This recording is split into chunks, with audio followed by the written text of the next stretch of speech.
స్తోత్రం నైనా. జీవం కలిగినటువంటి మా కన్న తండ్రి, అతి పరిశుద్ధుడా, సర్వోన్నతుడా, స్తోత్రం స్తోత్రం స్తోత్రం స్తోత్రం స్తోత్రం. మా స్థుతులను కోరినటువంటి దేవా, ఆదరణకర్త తండ్రి, గడిచిన దినములంతా నీ రెక్కల చాటున మరుగుపరిచి కాపాడి సజీవ లెక్కలో ఉచితమైనటువంటి కృపలో మమ్మల్ని ఉంచినటువంటి మా కన్న తండ్రి, స్తోత్రం స్తోత్రం స్తోత్రం నైనా. మరొక దినములోనికి, మరొక గడియలోనికి అడుగుపెట్టే భాగ్యమును మాకు ఇచ్చినందుకు నీ కృతజ్ఞతలు చెల్లిస్తున్నాము ప్రభువా. స్తోత్రం స్తోత్రం స్తోత్రం స్తోత్రం స్తోత్రం. మా యొక్క స్తుతి సింహాసనాసీనుడా, ఆకాశమును నీ సింహాసనముగా, భూమిని నీ పాదపీఠముగా మలుచుకున్నటువంటి మా కన్న తండ్రి, ఈ యొక్క ఉదయకాల సమయమున తండ్రి, నశించుచున్న వారికి నీ శిలువను గూర్చిన వార్త వెరితనమునైనా రక్షింపబడుచున్నటువంటి మాకు శక్తి ఉన్నది ప్రభువా. అవునయ్యా, నీ నామమున ఎదగని బిడ్డలు ఎంతో మంది ఉన్నారు ప్రభువా. వారికి నీ మాటలు, నీ యొక్క అద్భుత కార్యములు, ఆశ్చర్య కార్యములు నైనా వెర్రితనముగా ఉన్నాయి ప్రభువా. కానీ రక్షింపబడినటువంటి మా అందరికీ నీ శక్తిని పొందుకుంటున్నాం ప్రభువా.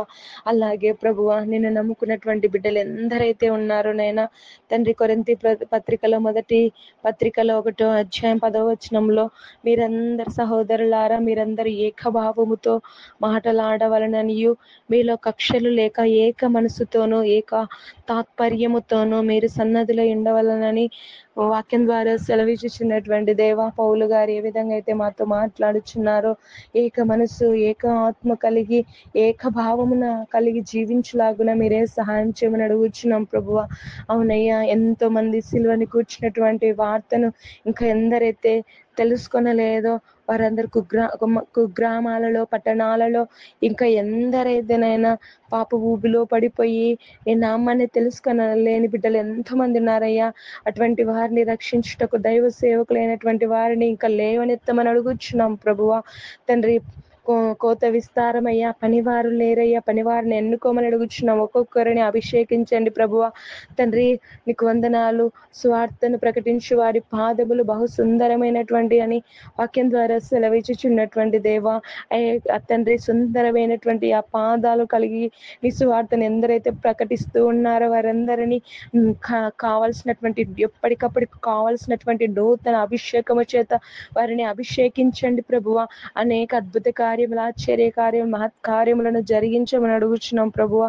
సర్వోన్నతుడా, స్తోత్రం స్తోత్రమునైనా. ప్రతి ఒక్క బిడ్డని యొక్క సిలువను కూర్చున్నటువంటి వార్తను తెలుసుకొని కొరడాలతో కొట్టబడ్డావు, ఉమ్మివేయబడ్డావు, పిడిగుద్దులతో గుద్దబడ్డావు ప్రభువా.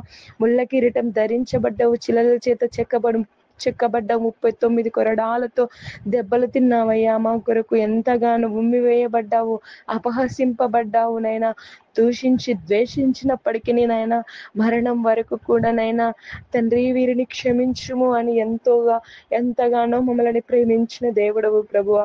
మాకు ఇచ్చినటువంటి గొప్ప భాగ్యమును బట్టి వందనాలు, స్తోత్రం తెలియపరుచుకుంటూ, ఎంతో మందినైనా నీ సువార్తను తెలుసుకుని లాగున ఎక్కడెక్కడైతే ఉన్నారో వారందరినీ తండ్రి తెలుసుకొని నీ నామంలో రక్షణ పొందులాగున మీరే సహాయం చేయమని యేసుక్రీస్తు నామములో అడుగుచున్నాం తండ్రి.